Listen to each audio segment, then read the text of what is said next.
예, 10월 첫 주 우리 하나님 말씀 함께 살펴가도록 하겠습니다. 자, 오늘부터 이제 우리가 출애굽기의 처음을 또 살펴가게 됩니다. 출애굽기 서론과 1장, 내 말을 듣고 언약을 지키면, 이런 제목으로 우리 출애굽기 함께 살펴가도록 하겠습니다. 먼저 본문에 해당되는 말씀을 읽어드리겠습니다. 1장 1절부터입니다. 야곱과 함께 각각 자기 가족을 데리고 이집트로 내려간 이스라엘의 아들들의 이름은 르우벤과 시므온과 레위와 유다와 이사갈과 스불론과 베냐민과 단과 납달리와 갓과 아셀이다. 이미 이집트에 내려가 있는 요셉까지 합하여 야곱의 혈통에서 태어난 사람은 모두 70명이다. 세월이 지나서 요셉과 그의 모든 형제와 그 시대 사람들은 다 죽었다. 그러나 이스라엘 자손은 자녀를 많이 낳고 번성하여 그 수가 불어나고 세력도 커졌으며 마침내 그 땅에 가득 퍼졌다. 요셉을 알지 못하는 새 왕이 일어나서 이집트를 다스리게 되었다. 자, 아멘. 자, 지난 주일까지 우리는 총 25번에 걸쳐서 창세기를 나눴었는데요. 시간적으로 그 성경의 역사적인 시간적으로 보면 창세기가 거의 한 2300년에 해당되는 역사를 다루고 있다고 그랬죠. 그래서 구약 성경이 언급하고 있는 전체 시간대의 절반 이상을 차지할 만큼 창세기는 굉장한 그 역사를 압축해서 하나님이 시작하신 역사에 대해서 어떻게 이 땅이 창조되었고, 그리고 그것을 창조하신 하나님이 누구신지, 또 그 하나님이 이루어 가시는 하나님의 나라, 이거에 대해서 말해 주시면서 하나님의 부르심을 받은 그 사람들, 성도들이 살아갈 아주 중요한 그 참된 믿음에 대해서, 또 우리가 이 땅을 살아가는 사명에 대해서, 또 우리가 믿는 믿음의 방법에 대해서 아주 굉장히 중요한 핵심을 보여주는 책이라고 그랬습니다. 그래서 이 창세기의 내용을 바르게 알지 못하면 성경 전체를 이해해가는 데 있어서도 모든 것이 다 뒷꼬이거나 또 참된 믿음이 아니라 무슨 종교적인 이야기로만 변질시킬 수 있다, 그렇게 얘기를 했었죠. 창세기는 종교적인 복을 받는 이야기가 아니라 창조주 하나님이 이 땅을 창조하시고 그 창조하신 나라를, 하나님 나라를 어떻게 이루어 가시는가 하는 그런 얘기라고 했는데, 그래서 우리는 이 창세기를 통해서 온 인류가 어떻게 시작이 된 거고, 또 그렇게 창조된 인류가 어떻게 타락이 돼서 결국에는 왜 심판에까지, 홍수 심판까지 이르게 됐고, 그래서 이제 우리가 지금 살아오는 오늘의 삶은 결국 그 이후, 홍수 심판 이후 노아로부터 시작된 그런 역사의 연속이다라는 걸 우리가 알 수 있었죠. 그런 새로운 세상을 시작한 그 사람들이 그 하나님의 홍수 심판 이후 불과 한 200여 년 만에 다시 또 하나님을 잊고 바벨탑을 쌓으면서 결국 하나님 나라, 또 하나님의 통치를 떠나서 이 온 인류가 이제 자신의 본능과 욕심을 따라 각기 제 길로 가는 그 역사가 진행된 것을 우리가 알았습니다. 그런데 그렇게 하나님의 뜻대로 살아가는 하나님의 나라가 그러면 없어졌느냐? 그게 아니라 어떻게 한 겁니까?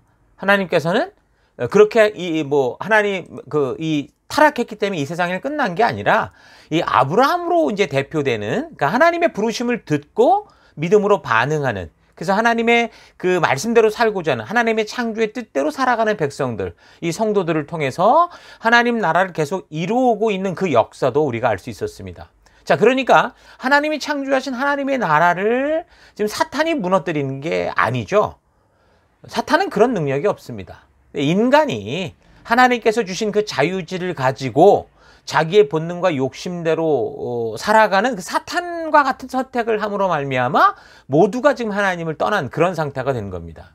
그래서 하나님께서 당신의 말씀과 그 마음, 그 중심의 실체이신 예수 그리스도까지 이 땅에 보내셔서 다시 이 백성들을 돌아오도록 부르시는데, 그 부르심에 응답하고 하나님의 언약과 약속을 믿고 살아가는 그 백성들, 그 성도들을 통해서 그 사람들이 살아가는 그 각자의 삶터 곳곳에서 하나님의 통치를 따라 살아가는, 어떻게 해요? 하나님 나라를 이루어가는 그런 삶을 살게 하시는 겁니다. 이런 창세기의 원 역사와 믿음으로 하나님의 뜻을 따라 살아가는 사람들의 이 이야기를 통해서, 그래서 하나님이 누구시고 어떻게 무엇을 위해 일하시는지, 또한 인간이 누구고 왜 창조되었고 또 무엇을 위해 살아가야 되는지, 이런 믿음의 삶이란 무엇인지, 이걸 우리가 그래서 온전히 알 수 있었던 겁니다. 무엇보다 우리가 부름을 받은 것은요, 바로 하나님 나라 백성으로서의 부르심이었고, 그래서 우리가 이 땅 어느 곳에서 어떤 환경과 상황을 만나게 되어도 하나님께서 우리에게 주신 그 자유의지를 가지고, 그 축복을 가지고 어떻게 살아요? 믿음의 선택을 따라 하나님의 말씀과 가치를 좇아 살아가는 그런 하나님 나라 백성으로 살도록 부름을 받았다라는 걸 잊지 말아야 됩니다. 우리에게 주신 이 자유의지를 가지고 우리가 어느 길을 갈 것인지 우리에게 그 선택의 여지가 달려있다는 거 잘 기억하면서 지금 그렇게 선택의 결과가 어떻게 이 역사 속에 펼쳐가는가 계속 우리가 살펴갔으면 좋겠습니다. 자, 항상 우리가 성경을 살필 때 어느 부분을 보든지 성경에 먼저 큰 숲을 보고 그리고 그 디테일로 들어가야 된다고 그랬습니다. 그래서 창세기를 우리가 이미 살폈는데 창세기가 언제 기록됐고 기록 목적이 무엇이었다라는 거 여러분 기억하십니까? 자, 오랜만에 우리 기억을 다시 더듬어서 구약 성경 전체의 그 시각적 흐름을 보여주는 이 표를 좀 참고해 보면서 우리가 좀 다시 되새겼으면 좋겠는데요. 여기 녹색 동그라미 안에 있는 성경들이 바로 이제 시간의 흐름, 그러니까 연대기적인 시간의 흐름을 보여주는 그런 책들이고, 나머지 책들은 이제 같은 시기에 적혀진 그런 아래 위로 이렇게 그래서 배열을 했습니다. 그래서 이 시간의 흐름대로 보면 연대기적으로 이제 창조의 사건이 기록된 창세기가 사실은 역사적인 그 시작은 먼저지만 기록된 순서로 보면 사실 레위기가 먼저입니다. 출애굽 이후 시내산에서 하나님이 그 모세를 통해서 이스라엘 족속들에게 지금 하나님 나라 백성답게 살아가는 명령과 계명과 율례와 법도를 주셨는데 그게 바로 레위기라고 그랬죠. 그래서 이 기록의 순서로 보면 레위기가 가장 먼저 하나님이 기록해 하신 책이다라는 걸 알 수 있고요. 그리고 하나님 나라 백성답게 사는 구체적인 행동 지침을 통한 그런 분명한 가치들, 그동안 우리가 이 족장사를 살펴보면서 분명히 하나님의 뜻이 전달된 것 같은데 그것이 뭔지 잘 몰랐었거든요. 구체적으로 나오지 않았지만 하나님의 뜻이 이런 거구나, 하나님 나라 백성답게 살아가는 것이 이런 거구나라는 그런 가치들, 이거를 분명히 이제 전해주고 있는 거, 전하시는 거죠. 그래서 그 레위기, 바로 이런 하나님의 온전한 의도가 담긴 것이 바로 이 레위기고, 그래서 레위기가 구약의 핵심이 되고 전체적으로 보면 성경의 중심이 된다라는 걸 알 수 있는 겁니다. 그래서 여기 시내산 언약을 바르게 이해하지 못하면, 역사적인 그런 부분 안에서 잘 이해를 못하면 이제 성경에 흘러가는 모든 이야기들을 사실 제대로 이해할 수가 없는 거죠. 그래서 창세기를 바르게 이해하기 위해서도 우리는 지금 이 창세기가 적혀졌다고 보는 그 어간, 그 역사, 그러니까 시내산 역사를 중심으로 우리가 살펴야 되는데, 하나님께서 이스라엘 족속들과 이 시내산 언약을 맺으시는 그 시기는 우리가 창세기에서 이 살핀 아브라함 이후로 따지면요 720년 뒤였습니다. 그러니까 지금 이스라엘 족속들이 하나님의 역사를 통해 구원을 얻었지만 그 하나님이 어떤 하나님이신지에 대해서 지금 이집트에 살아가면서 조상들로부터 구전을 통해 배웠을 뿐이지 확실하게 알지 못했기 때문에 하나님께서 당신이 어떤 분이신지를 알려주시고 또 어떻게 그 일들을 이루어오셨는지, 어떻게 아브라함과 함께 연결이 되었고 왜 하나님이 이들과 함께 걷고 있는지, 그래서 이제 저들의 조상 아브라함과 이삭과 야곱을 통해서 어떤 일을 해오셨는지를 알게 하는 그런 지금 언약을 맺는 이 백성들과 하나님과 또 그들의 조상들의 그 관계에 대해서 이게 분명히 계시적으로 알려주는 것, 그게 바로 창세기였던 겁니다. 자, 이렇게 창세기는 그 백성들에게 언약의 주체, 또 언약의 이유, 이걸 알게 하는 책이기 때문에 오늘날도 그 애굽, 그러니까 이집트와 같은 그 죽음에 처한 삶에서 예수 그리스도로 말미암아, 그 은혜로 말미암아 구원을 얻은 성도들, 여러분과 제가 나를 부르신 하나님이 누구시고 왜 나를 불렀고 우리가 지금 이 땅에서 믿음으로 산다는 게 뭐고, 하나님이 부르신 그 부르심의 목적과 그 삶의 방향과 이 땅을 살아가는 분명한 이유들을 우리에게 또 말해주고 있다는 겁니다. 그래서 우리가 어디에서 하나님을 향한 신앙을 시작을 했던지, 뭐 기적으로 시작을 했던, 모태신앙으로 시작을 했던, 뭘로 시작했던지 우리는 우리를 창조하시고 부르신 분에 대해서 바르게 알아야 되고, 왜 세상이 지금 이렇게 흘러가게 된 이 역사에 대해서 알아야 되고, 그래서 어떻게 하나님 나라 백성으로 하나님과 동행하는 삶을 살아가야 되는가, 오늘날 이곳에서 이것을 분명하고 정확하게 알아야 되는데요. 그게 바로 창세기를 통해서 우리가 우리의 존재의 이유, 우리의 방향을 알 수 있다는 겁니다.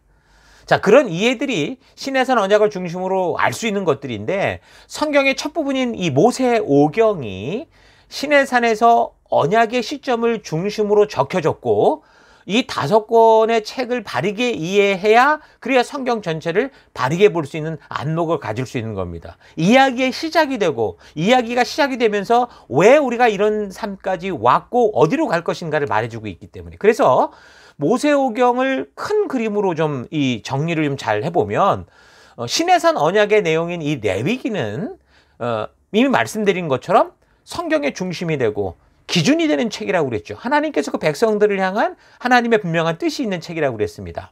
언약이 있는 책이라고 그랬습니다. 그런 책이고, 그래서 이 창세기는 그럼 뭐냐?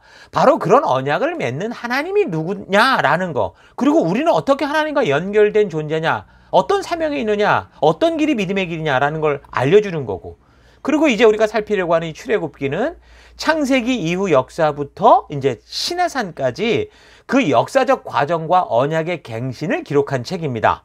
그러니까 지금 저들이 잡혀있던 죽을 뻔했던 이집트에서 지금 시내산까지 나오는 그 역사에 대한 기록, 그리고 그 안에서 하나님이 비로소 그 약속을 시작하시는 그런 기록의 책이죠. 그리고 이제 그 시내산에서 하나님과 언약한 대로 시내산에 그 맺은 언약, 하나님 나라 백성답게 살아가는 그 시작의 책, 그것이 어떻게 보면 첫 훈련의 책이라도 볼 수 있는, 그게 바로 민수기입니다. 사명을 알고 새롭게 된 백성으로서 살아가는 첫 발걸음이 민수기의 이야기죠. 그리고 광야에서의 훈련 끝에 이제 가나안 땅으로 이제 결국 들어가게 되고, 그래서 하나님 나라의 실체적인 모형대로 살아가야 될 그 세대는 출애굽 첫 세대가 아니라 2번째 세대였기 때문에 그 새로운 2세대들에게 시내산 언약의 핵심이 되는 이 레위기 본문을 중심으로, 그리고 모세가 경험한 광야 40년의 생활을 덧붙여서 설명한 책이 바로 신명기라고 할 수 있는 겁니다. 자, 그래서 이 모세오경의 이 5권의 관계를 여러분 잘 아셔야 됩니다. 그래서 시내산 언약은 아브라함과 맺은 그 언약이 모세를 통해 구체적으로 성문화된 거고, 그래서 믿음의 후손들인 이스라엘 족속들과 하나님 나라 백성으로 살아가는 아브라함과의 그 언약이 구체화된 것이다라고 분명하게 말할 수 있습니다. 그러니까 하나님의 말씀이 육신이 되어 오신 분이 예수 그리스도다라고 한다면 하나님의 말씀이 성문화되어 기록된 것이 바로 시내산 언약이다라고 할 수 있는 거죠.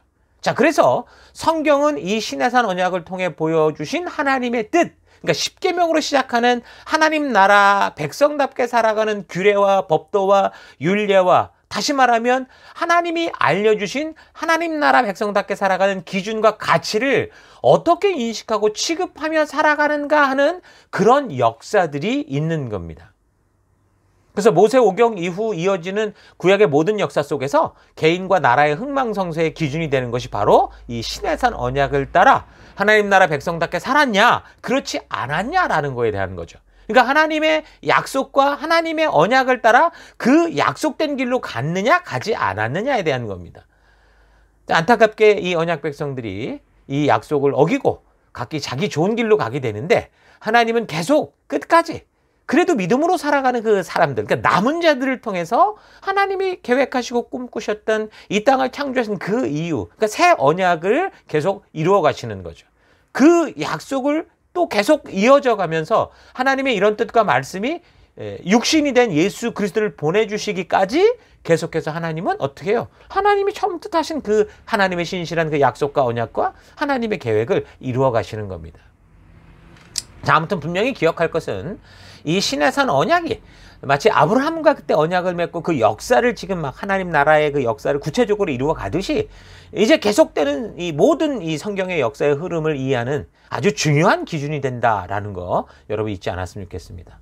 아브라함과 한 그 언약을 계속 지키냐 안 지키냐에 따라서 믿음의 어떤 족보가, 믿음의 그 혈통이 흘러갔던 것처럼 여기 이제 이 시내산 약속에 따라 이걸 지키냐 안 지키냐에 따라 이제 이게 이 역사를 어떻게 흘러가게 하느냐라는 걸 우리가 볼 수 있다는 거예요.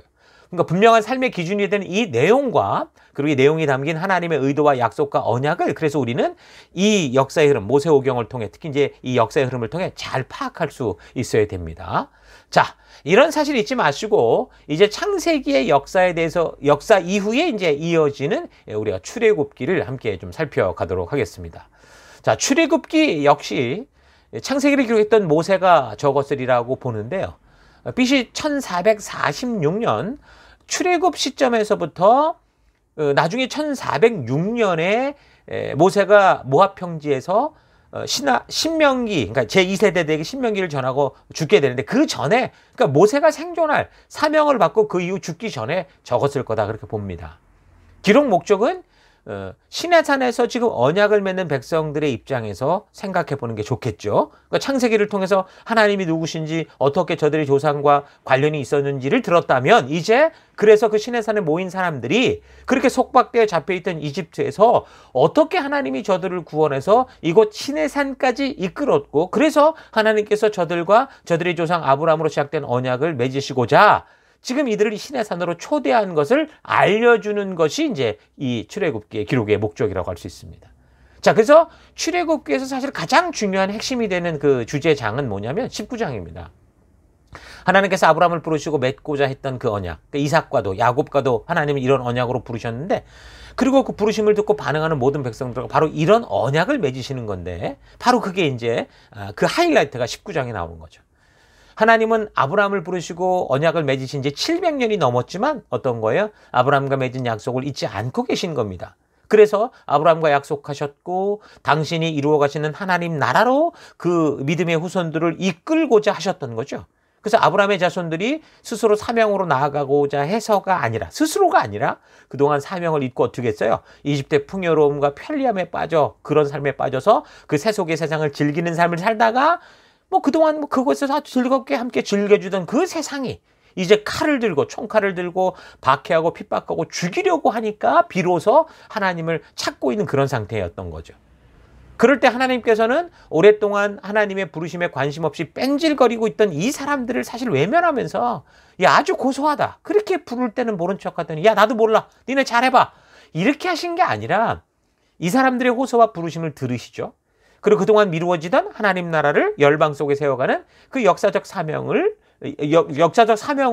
이 또 사람들을 이렇게 이끌어 주시는 겁니다. 이것은 이전에 없었던 새로운 언약을 맺는 건 아니에요. 이미 아브라함을 시작으로 시작된, 이 땅을 창조하면서 시작된 하나님의 그 꿈, 하나님이 이루시고자 하는 하나님의 나라, 그 언약, 그 하나님의 꿈을 이루시는 일이 이제 비로소 더 구체적으로 시작이 되는 거라고 볼 수 있죠. 자, 그래서 이집트의 풍요 속에 찌들어 살던 저들, 그러니까 그 세상에게 또 배신당한 이 저들을 이 아브라함과 맺은 그 첫 언약과 약속으로 부르시고 하나님의 그 부름을 받고 사명을 가진 존재로서의 삶을 이제 잊어먹지 않도록 세속과 확실하게 구별하는 거, 거룩하게 하는 그런 삶을 먼저 하시는 거예요. 구별하는 삶을 만드셔서 성도의 삶, 사명자의 삶은 이거다라는 걸 분명히 알리려고 하시는 겁니다. 그동안 하나님의 음성을 듣고 반응하며 나오는 자들에게 늘 말씀하셨잖아요. 저들이 사는 어둠 속에서도 하나님의 부르심으로 거룩하게 구별된 빛된 존재로서 살아가는 그 구체적인 방법, 하나님 나라의 분명한 가치, 정확한 기준, 내가 너를 왜 불렀는지 이걸 알리게 하셔서 하나님 나라 백성답게 살도록 하시는 겁니다. 그래서 출애굽기를 볼 때 1장부터 시내산에서 그 시내산에 그 이르기는 그 시간까지 거의 기적 같은 일이잖아요. 유월절, 마지막 유월절 같은 경우도 기적 중에 기적이거든요. 그런 기적도 중요하지만 근데 그 모든 것을 통해서 결국 어디로 가고자 했냐면 19장, 그 하나님이 그 민족들과 언약을 맺으시는 그 아브라함과 맺었던 그 언약을 이제 계속 시작하시고자 하는 그곳으로 가는 게 더 중요하다는 거죠. 그래서 우리는 출애굽기를 통해서 수많은 기적을 보지만 사실 그것보다 더 중요한 것은 왜 이 기적이 결국 우리를 어디로 이끌고 가느냐라는 걸 잘 봐야 된다라는 겁니다. 그래서 더 나아가서 그 20장부터는 십계명이 시작되는데 십계명을 통해서 결국 하나님 나라의 법도와 규례와 명령들을 말씀하시고 또 하나님 나라 백성답게 사는 기준으로 주시는 구체적인 율례와 규례와 이런 것들. 그래서 하나님과 함께 거하며 교제할 수 있는 심지어 성막, 교회까지 그렇게 만들게 하시는 하나님의 이 뜻, 의도를 아는 게 중요한 겁니다. 자, 그런데 사람들이 이제 창세기부터 이제 성경을 읽어갈 때 막 잘 읽어갑니다. 그래서 홍해를 건너 기적과 막 역사를 맛보는 막 이 상황을 막 아주 재밌게 보다가 이제 19장 시내산까지 이제 도착을 하는 거죠. 그렇게 도착해서 읽어가다 보면 이제 시내산에만 가면 이제 그때부터는 다 졸고 지루해하면서 심하면 마치 이스라엘 족속과 같이 하나님의 보호 안에서, 교회 안에서 막 아바타 하나님, 그때는 금송아지를 만들었잖아요. 그 하나님을 만들어서 자기들끼리 잔치 벌이고 이 신의 산을 통해 전하고자 했던 하나님의 그 기쁜 뜻, 그 의도를 제대로 알지도 못하고 그냥 그런 의도에는 관심도 없이 자기 복만 찾아다니는 흐지부지한 그 종교인의 삶을 살아가기도 하는 겁니다. 아주 심각한 거죠. 역사의 흐름으로 볼 때 하나님께서는 아브라함으로 시작한 하나님 나라의 회복을 이제 여기 신의 산을 통해서 다시 시작하시려고 하는 건데, 그래서 하나님의 입장에서는 사실 굉장히 중요한 거예요. 그동안 미루어졌던 거라고도 볼 수 있잖아요. 사람을 통해 일하셔야 되는데 그 약속했던 사람들이 지금 헛짓거리를 하고 있어서 다른 그때 관심이 있어서 전혀 못하다가 이제 마음과 정신을 차리고 뭘 해야 되는 굉장히 중요한 시작이잖아요. 그래서 하나님의 전적인 은혜로 홍해를 건너서 이집트의 그 죽음의 이기로부터 구원을 받아서 지금 이 놀라운 언약의 자리에 나온 이 백성들인데, 근데 많은 사람들이 어때요? 하나님 나라 백성답게 사는 일에 전혀 관심이 없는 거예요. 신의 산까지 와서, 그 기적 속의 신의 산까지 와서 그저 계속해서 그 기적과 능력으로 자기 만족과 유익을 위해 살아가려고 하는 그런 모습을 우리가 볼 수 있습니다. 오늘날 하나님이 똑같은 심정으로 사실 그의 아들 예수 그리스도를 그 육신으로 보내시고 십자가에서 대속의 피를 흘리기까지 해서 기적적으로 지금 구원된 이 백성들, 여러분과 제가, 이 시대 많은 성도들도 어떻게 보면 지금 이 이스라엘 족속과 거의 비슷한 거예요. 교회당까지 와서, 신의 산까지 와서 그 중요한 지금 하나님의 약속이 무엇인고 그 뜻이 무엇인지 들어야 되는데, 그런데 그건 듣기는커녕 하나님 나라 백성답게 사는 일보다 그냥 하나님의 기적과 능력과 이것만 추구하면서 자기 만족과 유익을 위해 복만 찾아다니는 그런 모습을 여전히 보이고 있는 거죠. 사탄의 노래 앞에서 죽음으로 가던 길에서 하나님의 전적인 사랑의 현현이라고 할 수 있는 예수 그리스도의 피로 말미암아 마치 유월절 그 어린 양 피로 죽음의 권세를 벗어나듯이 기적적으로 사탄의 권세를 벗어나서 드디어 이 신의 산 교회로 모였는데, 하나님 모으셨는데, 그래서 바로 그곳에서 아브라함과 맺은 언약과 사명으로 우리를 초대하시고 하나님 나라 백성답게 살아가는 그 규례와 법도와 명령과 그 이 언약들을 말씀해 주시는데, 그런데 오늘날 이 교회에서 가장 소홀히 여기는 게 뭡니까? 바로 이런 하나님의 말씀을 듣고 나누는 거예요. 아니, 여기서 지금 하나님의 말씀을 들으라고 우리를 교회로 모았는데 하나님의 말씀에 관심이 없어요. 참 안타깝고 이게 참 위험한 일이 아닐 수 없다는 겁니다. 그래서 우리가 출애굽기를 살필 때 이런 이 역사적인 상황을 잘 분별하고 살피면서 하나님이 기뻐하시고 기대하시는 그 뜻이 무엇인지 바르고 온전하게 알아가는 기회를 여러분 삼아야 됩니다.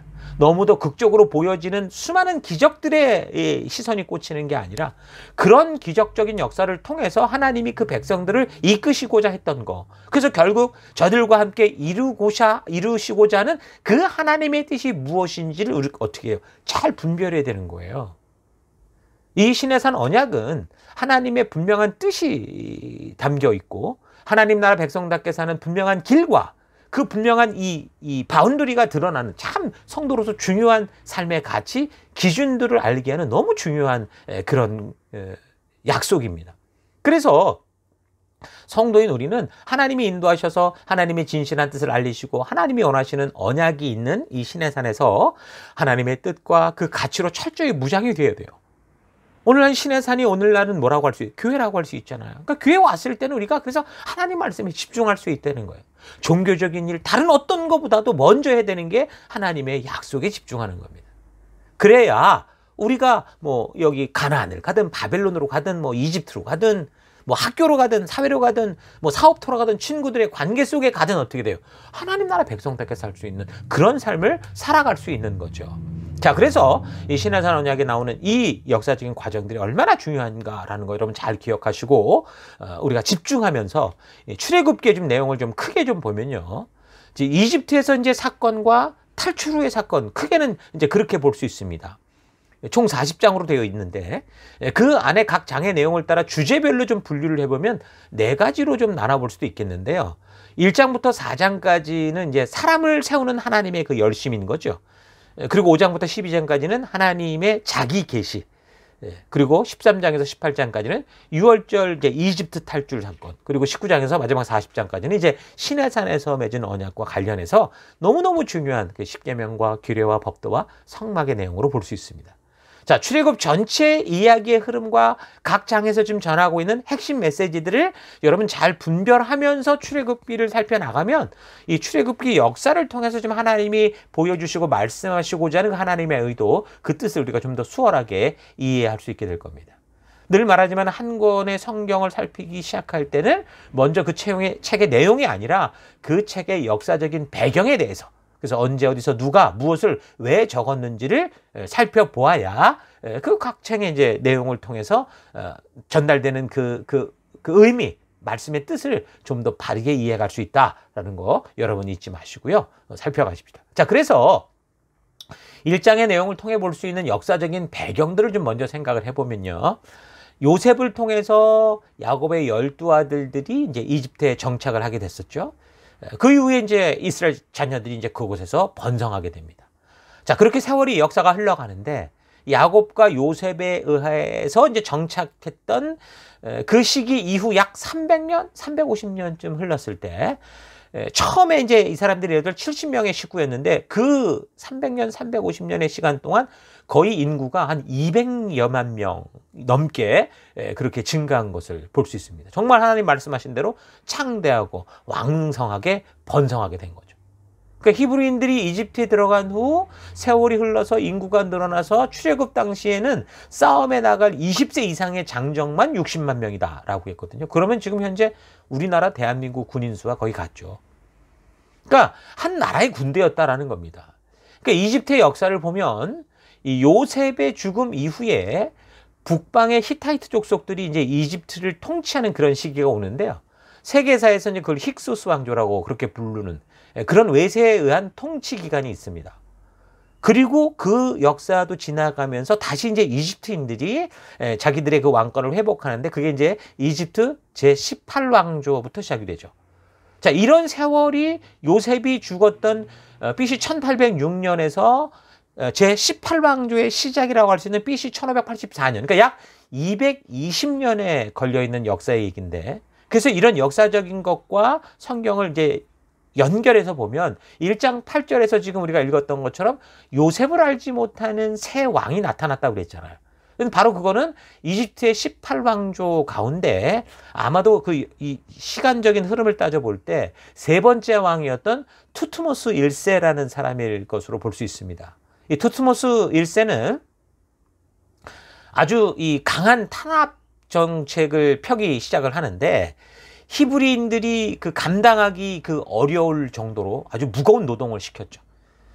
그러면서도 히브리인들의 인구 증가가 멈추지 않으니까 심지어는 이제 새로 태어나는 히브리 사내 아이들은 다 죽여라. 이런 식으로 민족 말살 정책까지 감행을 합니다.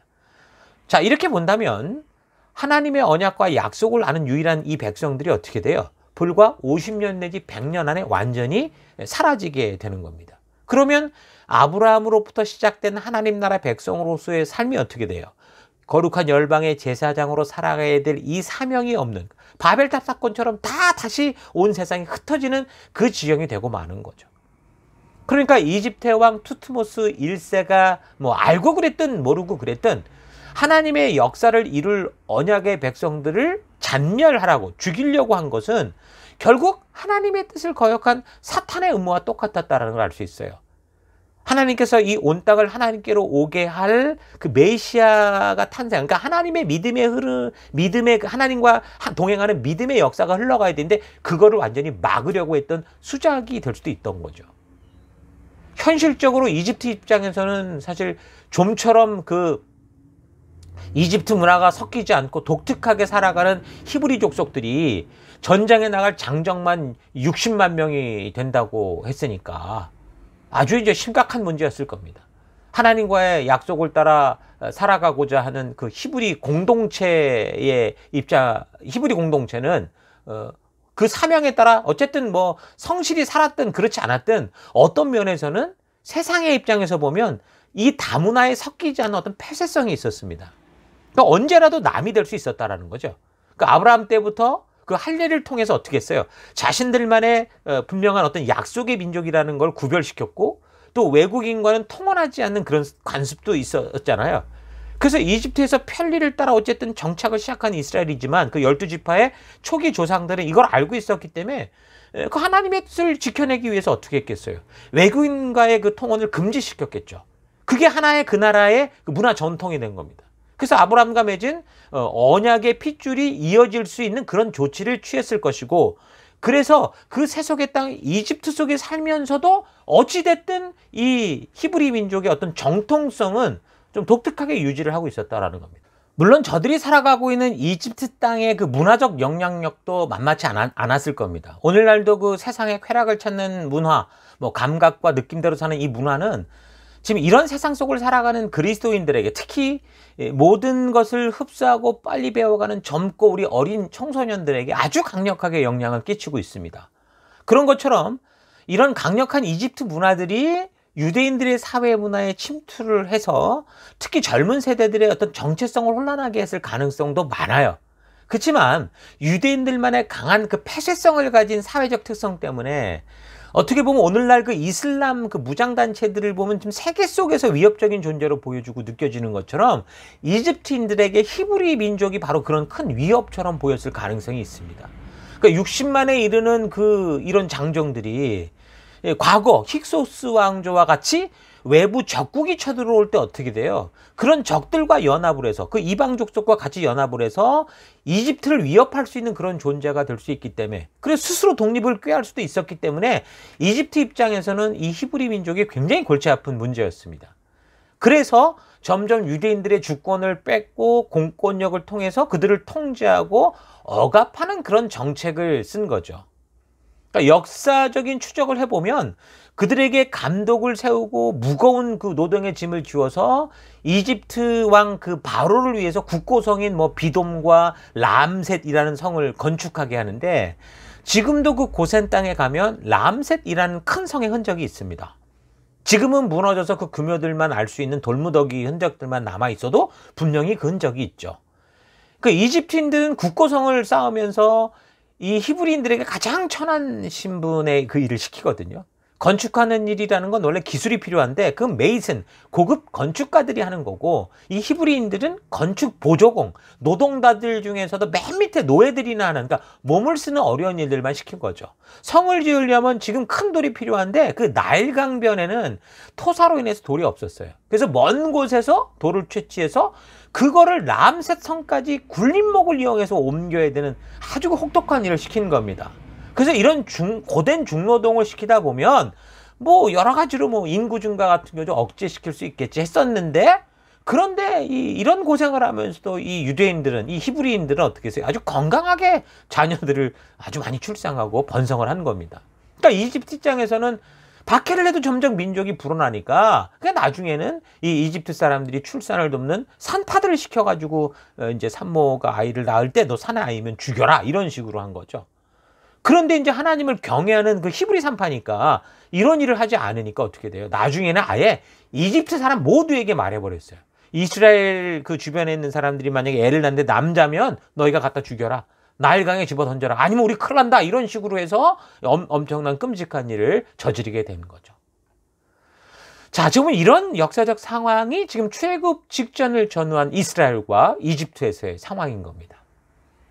자, 근데 왜 그럼 이스라엘 지파들은 요셉이 죽은 후에 좀 좋은 시기를 보냈으면 좀 일찌감치 가나안으로 돌아오면 되는데 왜 그러지 않았을까요? 그러니까 그들의 조상 아브라함과 이삭과 야곱, 그리고 요셉의 이야기들을 그들은 분명히 알고 있었던 것 같은데, 그래서 요셉이 이집트를 떠날 때도 자기의 뼈를 가져다가 이 가나안의 그 조상들의 뼈에 묻어달라 그렇게까지 했는데, 그런데도 왜 이렇게 오랫동안 머물게 됐을까? 그러니까 이스라엘 족속들은 야곱과 다 같이 이집트로 내려간 지 69년 만에 이제 요셉이 죽는데 그때 돌아오지 않고 계속 이집트 고센 땅을 중심으로 어떻게 한 거예요? 번성하며 살았던 겁니다. 뭐 그렇다고 보면 이집트에 섞여가지고 저들과 어떤 한 민족이 된 것도 아니고, 이집트에게는 위협이 될 만큼의 그 자신들의 고유한 어떤 그 전통을 지키면서 살았다라는 거예요. 근데 왜 안 떠났을까? 그러니까 박해가 시작되면서부터는 그때는 이스라엘 스스로 떠나올 수 없이 아예 노예가 돼버렸으니까 이집트의 억압 때문에 못 나왔을 겁니다. 그러니까 여러분, 우리가 호주 이민사회를 살아가면서 우리가 겪듯이 지금 여기 외국에 싼 노동력들이 호주 사회 곳곳에 퍼져 있는데 이 사람들이 순식간에 빠져나가면 어떻게 됩니까? 호주 경제가 완전히 심각해지죠. 이걸 알 수 있지 않습니까? 그러니까 그 당시 이집트 입장에서도 지금 200만이 넘는 인구라면 굉장히 위협적인데 그런데도 이 인구가 다 빠져나가 버리면 당장 나라의 경제가 멈춰서게 되고 순식간에 나라가 망할 수 있는 그런 상황이었기 때문에 위협적일 만큼 많은 숫자라고 해도 저들을 강압적으로 속박해서라도 노예로 삼아서라도 이집트의 경제와 건축을 살려나갈 수 있는 그런 정책을 썼던 거죠. 그래 나올 수가 없었던 거예요. 그럼 이스라엘 입장에서는 이런 박해가 이게 오기 전에 떠날 수 있었을 건데 이 지경이 되도록 있었던 건 뭡니까? 그 요셉의 죽음 이후에 이집트 18왕조에 이르러서 박해가 시작될 때까지를 보면 약 222년이 넘거든요. 그러니까 200여 년을 넘게 살아온 터잖아요, 거기가. 이제 마치 그곳이 뭐예요? 고향 같아. 내가 여기서 200년을 살아왔으면 여긴 고향이죠. 그렇게 느껴질 만큼 모든 게 거기에 있다라는 거예요. 모든 우리의 자기의 그 노력과 삶과 무슨 이 관계가. 그러니까 그동안 이스라엘 족속들은 그곳에서 번성하며 풍요로운 삶을 살았었는데 그거를 다 한순간에 포기하고 돌아온다? 이 상상이 안 되는 거죠. 사실은 그래야 되는데 그런데 설마 하면서 거기에 그렇게 풍요 속에 있었던 겁니다. 그러니까 생각해보면 그들은 분명 하나님이 그들의 조상들과 약속하신 땅이 가나안이라는 사실을 알고 있었지만 아마도 식량이 풍부한 이 이집트의 풍요로움을 쉽게 떠나고 싶지 않았던 그런 걸 볼 수 있습니다. 그러니까 우리가 아브라함 때로부터 살폈던 것처럼 우리가 삶을 살아갈 때 어때요? 항상 우리 안에는 물질과 사람과 하나님 사이에서의 그 어떤 우선순위의 그 문제가 생긴다고 그랬었죠. 그래서 그 우선순위를 결정함에 있어서 어떻게 하라고 그랬어요? 단호하게 결정해야 되는 건 하나님이에요. 하나님의 뜻으로부터 시작해야 된다고 그랬습니다. 물질도 아니고 사람도 아니고 하나님의 뜻을 따라가야 되는 건데 근데 이 이집트의 그 풍요 속에 있었던 이 히브리 족속들은 결국 물질 우선주의의 삶을 살아가게 된 거죠. 그러면서 가나안으로 돌아갈 생각을 하지 않은 겁니다. 야곱도 결국 거기서 뭐 아내를 얻기 위한 거라고 하지만 사실 그 하란 땅에서 20년 동안 거기 머물렀던 건 뭡니까? 그건 물질 따라간 거 아니에요. 사람 관계 따라. 그러니까 여기 결국 똑같은 일이 벌어진 거예요. 이집트에 가서 그 물질 때문에 그들이 그렇게 그냥 거기에 안주해버리고 마는 겁니다.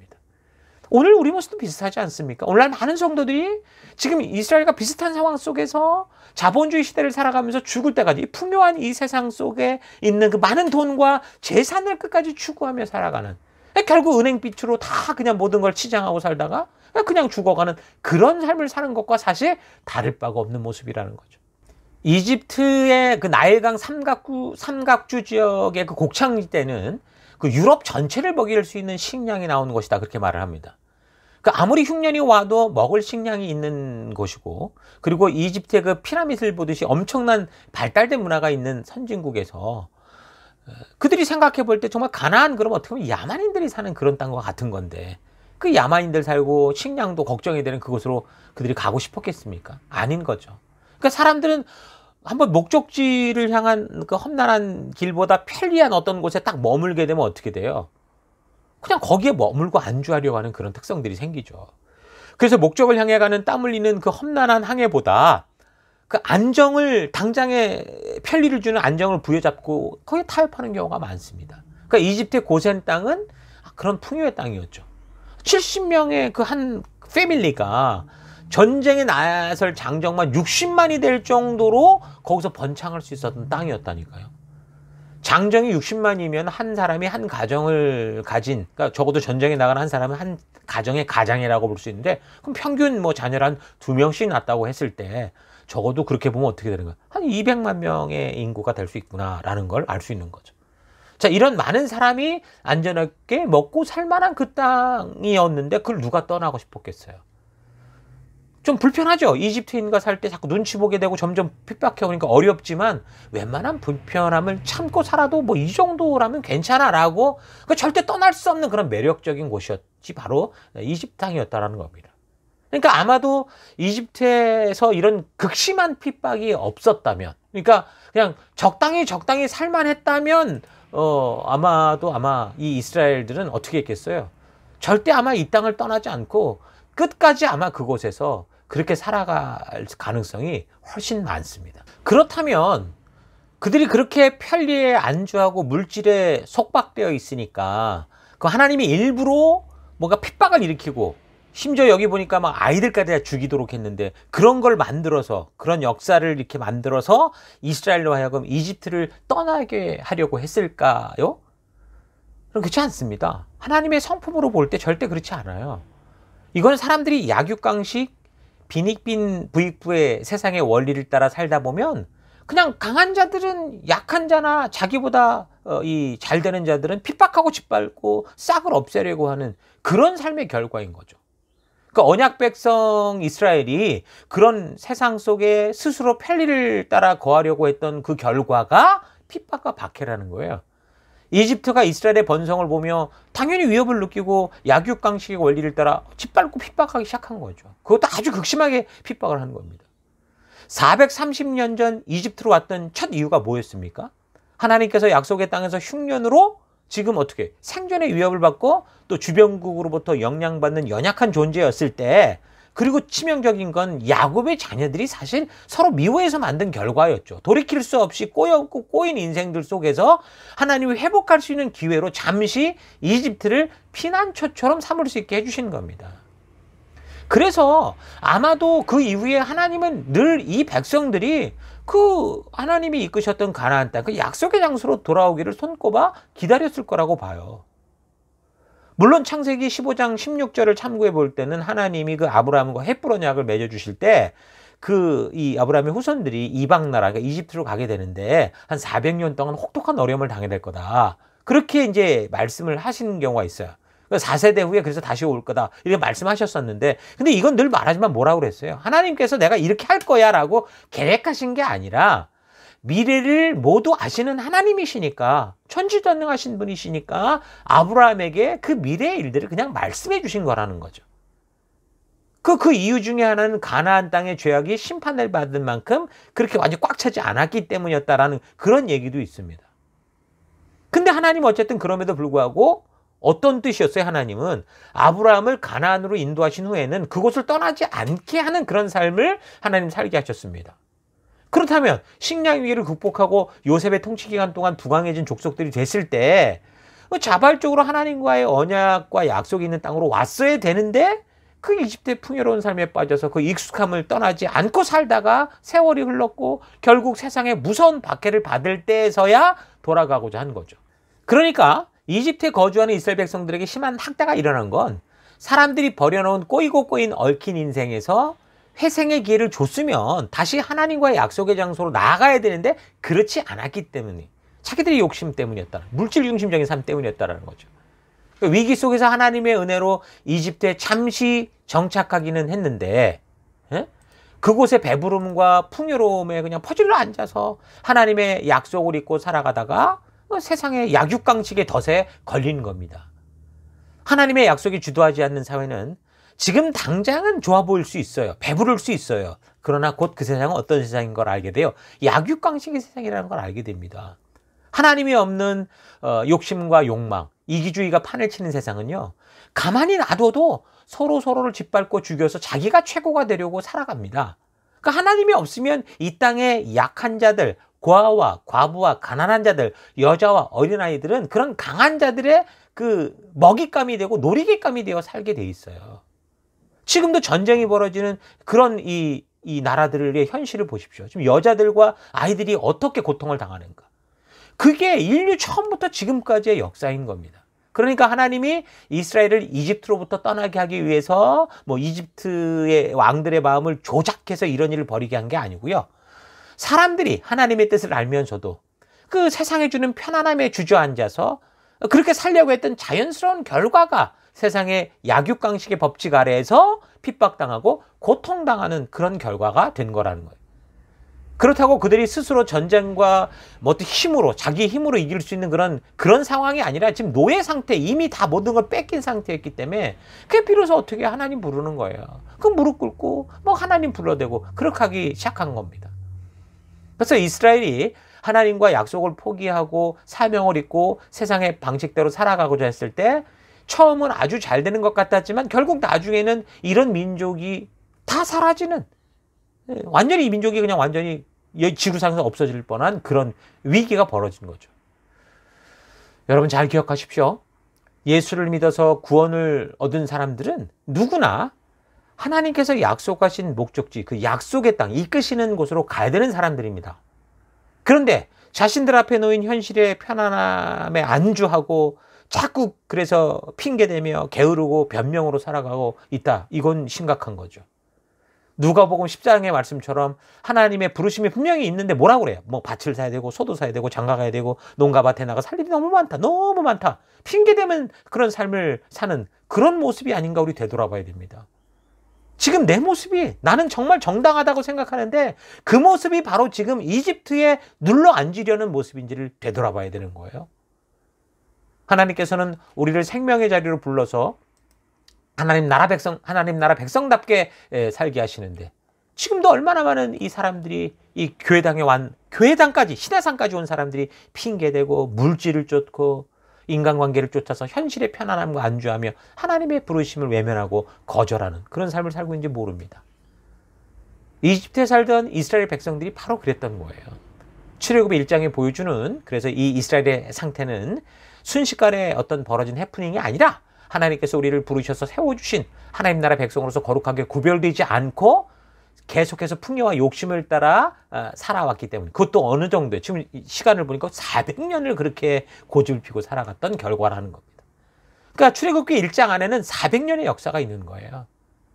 아브라함을 통해서 하나님의 나라 백성으로 약속의 땅으로 부름을 받았는데 이집트의 풍요함에 머물러서 하나님의 부르심을 외면하고 세상의 욕심과 느낌을 따라 살아가는 그런 삶의 결과. 그것을 지금 이제 짧은 한 장 속에 아주 이런 역사들을 보여주고 있는 거죠. 자, 부르심을 거절하고 욕심대로 사는 삶의 끝은 영원히 주인의 잔치에 참여하지 못하게 되는 겁니다. 그뿐 아니라 핍박과 고통으로 결국 파괴되고 영원히 사라지고 마는 거죠. 약속의 땅으로 오라는 것을 오랫동안 미루고 거절했던 이스라엘 족속들은 결국 어떻게 해요? 그들이 하나님 대신 믿고 그렇게 의지하고 살던 이집트에 의해서 핍박당하고 파괴당하고 완전히 멸절당할 뻔했죠. 이제 불과 몇십 년이면요 그 씨가 다 말라서 민족이 사라질 그럴 위기에 처한 겁니다. 그러니까 자기의 민족, 그러니까 내가 그냥 나만 없어지는 게 아니라 하나님의 역사, 하나님의 뜻이 없어질 수 있었던 그런 위험 속에 그냥 그들이 주저앉았다라는 겁니다. 그러므로 약속의 백성들은 편해 보이는 세상에 머물려고 하지 말고 여러분 거칠어도 좁은 문, 좁은 길이라고 해도 하나님이 부르신 하나님 나라 백성으로 살아갈 그 약속, 언약이 있는 그 길로 나아가야 되는 겁니다. 세상에 화려하고 쾌락이 있는 익숙한 곳으로부터 결별이 있을 때 사명을 향해 나아가는 결단이 생기고 똑같은 세상에서 똑같이 살아가도 용기 있는 믿음의 삶, 하나님 나라 백성답게 살아갈 수 있는 거예요.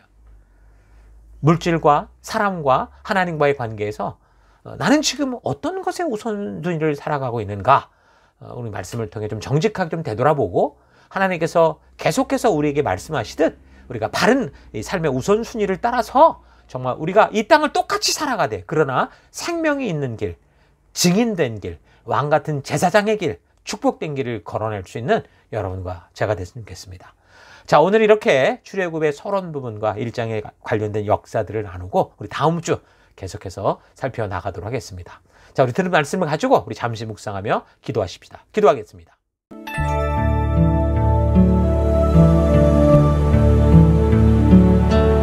예, 하나님은 언제나 우리를 기다려 주시는 분이십니다. 그래서 늘 우리의 마음문을 두드리시죠. 우리가 하나님을 믿고 그를 믿기에 하나님의 말씀을 따라 믿음의 삶을 살아가기를 원하십니다. 하나님이 가자 하는 곳으로 가기를 원하시죠. 근데 혹시 지금도 계속해서 그렇게 들려오는 부르시는 하나님의 음성이 있음에도 불구하고 지금 나의 편안함과 내가 하고 싶은 것에 마음이 다 뺏겨서 이스라엘 백성들과 같이 이 편리함이 있는 그 이집트 물질 속에 안주하고 있진 않은가 좀 되돌아봤으면 좋겠습니다. 지금 당장은 그게 편리하고 쉬운지 몰라도 그런 길 끝에는 우리가 해결할 수 없는 그 일들이 기다리고 있는 것 기억하시기 바랍니다. 세상의 약육강식의 세계 속에 거하면요 언젠가는 짓밟히고 멸망의 길에 이르게 될 겁니다. 우리는 세상 속을 살아갈 수밖에 없는 그런 존재들이지만 하나님은 그래서 우리에게 나아갈 바를 알게 하셨고, 그리고 우리가 어떻게 살아가야 되는지까지 말씀을 해주신 그런 분이십니다. 그래서 우리는 매사에 그렇게 하나님이 주신 말씀을 따라 살아가는 그 순종의 훈련, 말씀대로 살아가는 훈련, 말씀의 가치가 나를 이끌어가는 그런 태도를 가져야 되는 거죠. 지금 나를 절망하게 하는 게 뭔가 좀 잘 생각해 보십시오. 그것은 여러 가지로 포장된 나의 욕심이요, 내가 할 수 없는 것들을 내 힘으로 하고자 하는 아집일 가능성이 많습니다. 또는 아직도 다가오지 않은 어떤 미래에 대한 괜한 불안감들, 두려움들인 거죠. 하나님이 이끄시는 길은 그 길이 보이는데 내가 가는 길은 그 길이 안 보이니까 불안한 거예요. 두려움이 다가오는 것이 당연한 거죠. 여러분, 그러나 우리가 주의 말씀을 따라 그 가치의 길을 걷고자 할 때 하나님께서는 우리를 책임져 주시고 인도하실 거라는 그 믿음으로 여러분 이겨가는 여러분 되길 바랍니다. 두려워 말라, 내가 너와 함께함이니라. 놀라지 말라, 내가 너의 하나님이 됨이라. 하나님 분명히 약속하십니다. 우리를 책임져 주시고 함께 동행하시는 하나님 앞에 모든 것을 내려놓고, 그래서 그 약속을 붙드는 우리가 되기를 바랍니다. 우리가 아무리 꼬이고 무너져 회복의 방법이 없는 삶의 가장 바닥에 떨어졌다고 하더라도 우리가 그곳에서 하나님의 이름을 부를 때, 그래서 하나님의 말씀의 가치를 따라 나아갈 때, 하나님이 오라 하신 곳으로 갈 때 그 하나님의 신실하심이 우리의 무너진 삶에서 우리를 회복시키고 사명의 자리로 온전히 서게 하실 것입니다. 자, 이런 사실 잊지 마시고 오늘 출애굽의 역사를 잘 기억하시면서 우리가 좀 잠시 기도하기 원하는 첫째, 하나님, 예수님의 살과 피를 먹고 마시며 다시 한번 이런 하나님의 신실하심을 기억하고 보내신 나의 삶의 현장에서 참된 빛과 소금 되어 살아가기 원합니다. 겉도는 인생, 방황하는 인생, 이 세상을 즐기는 인생이 아니라 부르신 사명의 인생 되기 원합니다. 기도하시고, 두 번째, 하나님, 편리에 안주하고 쾌락에 타협하고 유행 따라 사는 삶에서 돌이켜서 이제 하나님이 나를 부르시고 이 땅에 있게 하신 그 사명과 부르심이 있는 그 삶을 살아가기 원합니다. 똑같은 일을 하고 똑같은 그 터에서 살아가겠지만 그러나 변화된 나, 사명이 있는 나로 살아가는 내가 되기 원합니다. 기도하시기 바랍니다. 마지막, 하나님, 내가 선 곳에서 참된 하나님의 자녀답게 살아가기를 결단합니다. 주의 백성답게 살기를 원합니다. 말씀의 가치를 따라 나아가기 원합니다. 우리 다 같이 잠시 기도하겠습니다. 기도하십시다.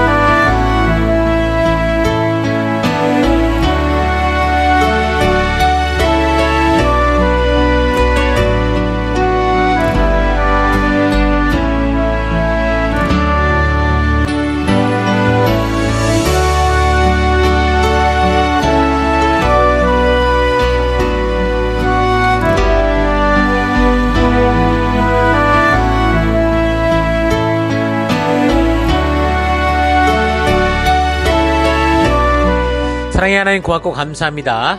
우리가 지난 시간까지 창세기의 역사를 잘 맞추고 이제 연결되는 출애굽기의 역사를 살피기 시작했는데요.